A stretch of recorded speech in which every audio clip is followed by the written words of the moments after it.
সম্প্রতি ভারত সরকার অবৈধ নাগরিকদের বসবাস ঠেকাতে কঠোর অবস্থান নিয়েছে।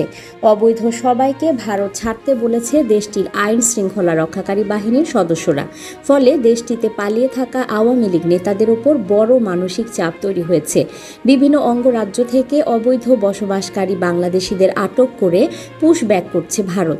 এই পুশব্যাকে আওয়ামী লীগের নেতাকর্মীরা এখনও না পড়লেও স্বল্প সময়ের মধ্যেই তাদের ওপর এই খড়গ নেমে আসবে বলে জানা গেছে। নিরাপদ আশ্রয় খুঁজে নিতে ভারতের আইন শৃঙ্খলা রক্ষাকারী বাহিনীর সদস্যরা আওয়ামী লীগ নেতাকর্মীদের আরও 2-3 মাস সময় দিতে চায়। আগামী অগাস্টে ভারত সরকার গ্রেফতার অভিযান আরও বাড়াবে। দেশটির সরকার পলাতক আওয়ামী লীগ নেতাদেরও ভারত ছাড়ার চাপ দিয়েছে। পশ্চিমবঙ্গ, ত্রিপুরা, অরুণাচল, মেঘালয় সহ ভারতের আরও কয়েকটি রাজ্যে ক্ষমতাচ্যুত আওয়ামী লীগের লক্ষাধিক নেতা আশ্রয় নিয়েছেন। 9 মাসেরও বেশি সময় নিরাপদে বসবাস করলেও অবৈধ নাগরিকের বসবাস ঠেকাতে ভারত সরকারের অবস্থান আওয়ামী লীগের নেতাদের ভেতরে দুশ্চিন্তা বাড়িয়ে দিয়েছে। এদিকে গত 10 মে বিচার শেষ না হওয়া পর্যন্ত আওয়ামী লীগের সব কার্যক্রম নিষিদ্ধ করেছে অন্তর্বর্তী সরকার। এ অবস্থায় দলটির পালিয়ে যাওয়া নেতাকর্মীদের দেশে ফেরা আরও অনিশ্চিত হয়ে পড়েছে। ভারতের আইন শৃঙ্খলা বাহিনী আশ্রয় নেওয়া অবৈধ সবাইকে ভারত ছাড়তে বলেছে। বাংলাদেশে ফেরার নিরাপত্তা ঝুঁকি থাকলে অন্য দেশে আশ্রয় নিতে পরামর্শ দেওয়া হয়েছে বলেও পলাতক আওয়ামী লীগ নেতারা জানিয়েছেন।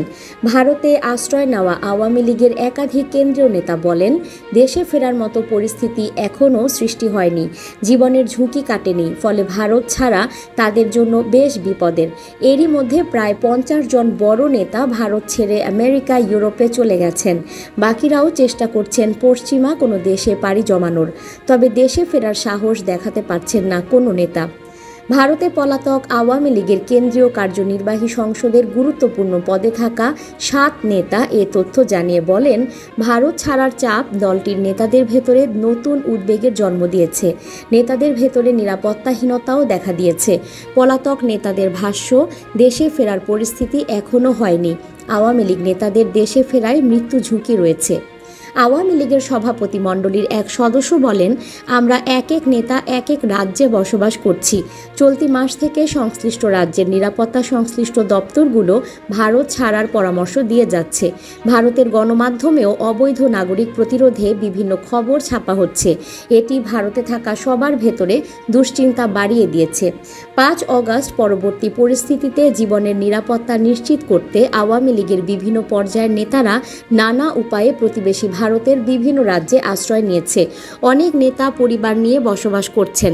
ভারত সরকার সে সময়ে ঢোকার সুযোগও দিয়েছে। সাবেক প্রধানমন্ত্রী ও আওয়ামী লীগ সভাপতি শেখ হাসিনাও ভারতে আশ্রয় পেয়েছেন। সূত্র জানিয়েছে, আওয়ামী লীগের কেন্দ্রীয় নেতা, দলীয় সংসদ সদস্য, মন্ত্রী, প্রতিমন্ত্রী, সহযোগী সংগঠন ও জেলা উপজেলার বিভিন্ন পর্যায়ের মিলিয়ে প্রায় 1,43,000 নেতা ভারতের বিভিন্ন রাজ্যে আশ্রয় নিয়েছেন। সরকারি উচ্চপদস্থ কর্মকর্তাও ভারতে গেছেন। এই পরিস্থিতিতে ভারত ছাড়ার চাপ সবার ভেতরে অনিশ্চয়তার সৃষ্টি করেছে। অন্য একটি সূত্র জানিয়েছে, ভারত ছাড়ার চাপের বিষয়টি দলের কেন্দ্রীয় কয়েকজন নেতা সভাপতি শেখ হাসিনাকে অবহিত করেছেন। তিনিও ভারত ছেড়ে দেশে ফিরে যাওয়ার নির্দেশনা দিয়েছেন ভারতে আশ্রয় থাকা সব নেতাকে। শেখ হাসিনার এই নির্দেশ নেতাদের দুশ্চিন্তা ও চাপ আরও বাড়িয়ে দিয়েছে। আওয়ামী লীগের সম্পাদক মণ্ডলীর এক সদস্য বলেন, সম্প্রতি ভারতের লোকসভায় অনুপ্রবেশ আইন আরও কঠোর করা হয়েছে। দেশটির সংসদ ভারতের নাগরিক নয় এমন কাউকে ভারতে থাকতে না দেওয়ার ব্যাপারে ইতিবাচক অবস্থান নিয়েছে। ফলে ভারতের আইন শৃঙ্খলা বাহিনী নাগরিক নয় এমন সবাইকে দেশটি ছেড়ে চলে যেতে বলেছে।